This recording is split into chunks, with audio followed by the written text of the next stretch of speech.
Here's a quick tip if you think your 63 has a belt chirp. Before you start messing around with the belt, pull the dipstick out and see what happens. You pull the dipstick out and it goes away, the engine revs up.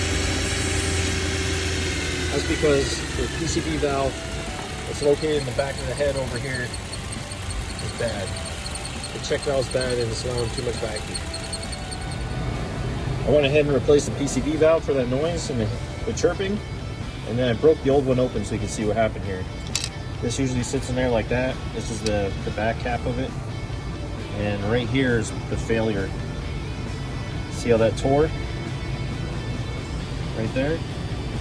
So normally that's in there like that and modulates the pressure, but when it's tore like that, the PCV valve is getting full engine vacuum into the crankcase, and that creates such a suction on the engine that it causes the crank seal to roll in and chirp like that.